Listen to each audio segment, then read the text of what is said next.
Une question de Koubac. Bonjour, que pensez-vous de l'indépendance québécoise? Il s'agit de nos frères d'Amérique. Le Québec, peuplé de 8 millions de personnes, peut-il devenir un pays à part entière? Alors, la situation au Canada, c'est quand même la situation d'un pays souverain. C'est une situation qui, moi, je respecte la souveraineté des autres pays. Bien entendu, le Canada, le Québec est un cas particulier. C'est un cas très particulier. J'ai eu l'occasion cet été de faire une série d'articles que tout le monde pourra trouver en ligne sur notre site internet le 24 juillet dernier, puisque le 24 juillet 2017, c'était le 50e anniversaire du fameux cri Vive le Québec libre que De Gaulle lança le 24 juillet 1967 depuis le balcon de l'Hôtel de Ville de Montréal. Alors là, je vous renvoie aux articles que j'ai faits et qui s'appuyaient notamment sur les confidences faites par De Gaulle à Alain Peyrefitte. Alain Peyrefitte n'avait pas fait partie du voyage, mais Alain Peyrefitte raconte ce voyage. Moi, je me rappelle, j'étais petit, j'avais 9 ans quand ça s'est produit, mais j'en ai un souvenir très très très précis puisque De Gaulle, à vrai dire, bon, moi j'avais 9 ans, j'étais un enfant, voilà. Je ne connaissais pas encore beaucoup de choses, mais en fait, beaucoup de Français ignoraient ce que c'était que le Québec. On avait une idée extrêmement vague. On connaissait que le Canada français avait été conquis par Champlain, par Samuel de Champlain, voilà. Mais il y avait, on savait vaguement qu'il y avait Montcalm qui s'était battu contre Wolfe du côté de Québec, puis c'était à peu près tout. En fait, la situation québécoise n'était très méconnue par les Français et d'ailleurs par l'ensemble des pays du monde. Et De Gaulle, lorsqu'il est allé là-bas, a fait un scandale planétaire qui, d'un seul coup, a rendu la cause québécoise une cause planétaire. D'un seul coup, tout le monde a découvert, à commencer par les Français. Et je me rappelle, étant petit, que les médias en France, la télévision, la radio, enfin, à part la télévision, il n'y avait qu'une seule chaîne de télévision qui rendait compte, c'était la chaîne de l'ORTF qui était assujettie au pouvoir, donc qui rendait compte à peu près fidèlement de ce qui s'était passé. Mais toutes les radios périphériques, installées notamment avec des capitaux américains, que ce soit Europe 1, RTL, RMC et Sud Radio. Je rappelle à ceux qui ne le sauraient pas que si Europe 1 est installé en Allemagne, si RTL s'appelle Radio-Télé Luxembourg, si Radio Monte-Carlo est à Monaco et Sud Radio en Andorre, c'est pas pour rien. C'est parce qu'à l'époque, il y avait un monopole sur la diffusion des ondes hertziennes en République française. Et donc, il y avait eu des intérêts privés avec derrière les intérêts américains qui s'étaient installés pour diffuser une autre version des choses. Donc, les radios dites périphériques à la France, mais aussi la quasi-totalité des journaux, les magazines, n'en parlons pas, l'Express, etc., avaient tiré à boulet rouge sur De Gaulle. Et je me rappelle que dans ma famille, moi j'écoutais ça avec mes yeux d'enfant, enfin avec mes oreilles d'enfant, et je comprenais pas très bien ce qui se passait, mais beaucoup de Français se disait mais quelle mouche a piqué, il a piqué, qu'est-ce que c'est que ça? Il était présenté dans de la plupart des grands médias De Gaulle comme étant un hurluberlu qui était en fait un être quasiment sénile. Et si vous lisez le C'était De Gaulle de Peyrefitte rend compte très bien de cette atmosphère dans son ouvrage, même au gouvernement français à l'époque.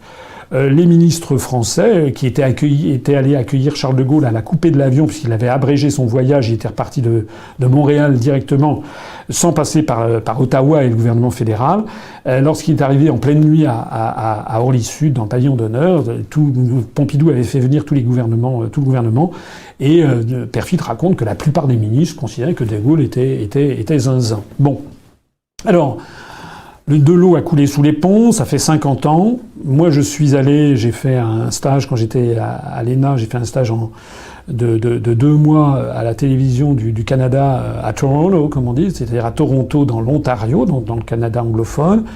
Et j'avais terminé ce stage par ensuite un voyage de 3 semaines de tourisme, de loisirs au Québec, qui m'avait amené jusqu'à la Gaspésie, la partie orientale du Québec, et puis un peu dans tous les endroits principaux du Québec, le long du Saint-Laurent.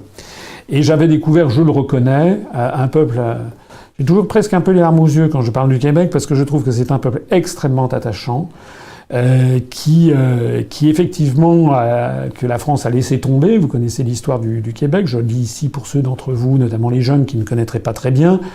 Lorsque Montcalm a été battu aux plaines d'Abraham par Wolfe, et donc le Canada a perdu, la France a perdu le Canada français sous Louis XV, en 1759, je crois. C'est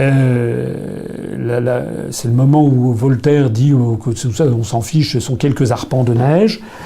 La France déserte et elle laisse 60 000 Français sur place, qui sont des colons, qui se sont installés, qui ont d'ailleurs piqué les terres des Amérindiens qui étaient là. Ça, c'est le drame de la colonisation de l'Amérique du Nord. Et les 60 000 Français qui sont là vont être laissés totalement dans le plus grand dénuement. La France va complètement les laisser tomber. Et la particularité du Québec, qui est assez extraordinaire, c'est que la société québécoise de ces 60 000 colons a été totalement encadrée, verrouillée par le clergé de l'Église catholique. L'Église catholique menant un combat féroce contre les anglophones qui, eux, étaient protestants, étaient anglicans. Et donc, ce qui a fait l'âme de la nation québécoise, c'est l'Église catholique, avec des prêtres qui ont incité leurs ouailles à faire le maximum d'enfants. De telle sorte qu'il y a eu ce phénomène démographique à peu près sans précédent, je pense, dans l'histoire du monde, c'est que les femmes au Québec, pendant le 19e siècle, le 20e siècle, jusqu'à l'année 1960, les femmes avaient régulièrement, dans les foyers, les femmes avaient 20, 21, 22 enfants, 23 enfants. Voilà, moi je connais personnellement quelqu'un qui est le 24e enfant d'une fratrie québécoise. Voilà, les femmes avaient 22, 23, 24, avec une petite mortalité infantile au 19e siècle qui s'est amoindrie au 20e siècle. Le résultat, c'est qu'avec un taux de démographie aussi extraordinaire, les Québécois sont passés de 60 000 en 1759 à 2 siècles après, ils étaient 6 millions. Voilà. Ce qui a fait que cette revanche des berceaux, comme on a dit, ça fait que les Canadiens français ont été battus par les armes, mais il y a eu une revanche des berceaux. C'est-à-dire que la langue française, les Français du Canada n'ont pas été submergés par le monde anglo-saxon. Et ils ont développé une culture très spécifique, qui est la culture issue de nos ancêtres, avec des phrases, tout le monde connaît certains aspects de la langue québécoise, c'est la langue française, mais avec un accent qui est un peu celui du Poitou du XVIIe siècle, et avec également des mots qui sont spécifiques, une très très grande volonté de défendre la langue française, et surtout un combat face au rouleau compresseur anglo-saxon. De ce point de vue-là, les Québécois ont des leçons à donner aux Français, aux Français de France, puisque maintenant les Français de France sont victimes du même rouleau compresseur qu'ils ont subi, eux, pendant 2 siècles. Dans le fond de mon cœur, bien sûr que j'aimerais que le Québec devienne indépendant, parce que ça, c'est pas la nation canadienne, c'est pas comme l'Espagne de tout à l'heure. Il y a un peuple dominant et un peuple dominé. C'est ce qu'a été allé dire Charles de Gaulle. Bien entendu que c'est quelque chose qui me tiendrait à cœur. Je me rappelle, il y avait eu un référendum. Il y a eu plusieurs référendums sur la question québécoise. Le dernier qui a eu lieu, et j'avais été invité par la délégation du Québec à Paris, qui se trouve près de l'avenue Foch, il y avait le regretté Philippe Séguin, qui était un petit déjeuner, c'était le lendemain du référendum qui avait été perdu. Mais voilà, les Québécois, il y a toujours une forte identité québécoise. Il y a d'ailleurs beaucoup de Français de France qui ont émigré au Canada et en particulier au Québec. D'ailleurs, je crois que nous avons à l'UPR, on a plus de 100 ou 120 adhérents au Canada, et ils sont presque tous, pas tous, mais presque tous au Québec. On a une délégation qui est assez dynamique au Québec. Et voilà, bon, cela étant, la langue anglaise se développe aussi. Il ne faudrait pas que les Québécois perdent leur âme. Donc personnellement, voilà, je ne sais pas qui m'a posé cette question. Est-ce que c'est un Français de France? Est-ce que c'est un Québécois? Est-ce que c'est quelqu'un qui est pour ou qui est contre? En tout cas, je livre le fond de ma pensée. Bien entendu que personnellement, à titre personnel, à titre affectif, j'aurais souhaité que le référendum sur l'indépendance du Québec arrive à son terme. Mais le Canada est un pays souverain et indépendant. Donc c'est quand même des affaires intérieures d'un autre État. Mais il faut avoir, je pense, à la fois respecter l'indépendance du Canada, mais ne pas faire preuve d'indifférence Et je pense que si j'avais caressé l'idée, je l'ai toujours à l'esprit, l'idée d'aller faire un petit déplacement au Québec pour aller faire des conférences sur place auprès des Québécois et pour comparer la situation du Québec à la situation de la République française.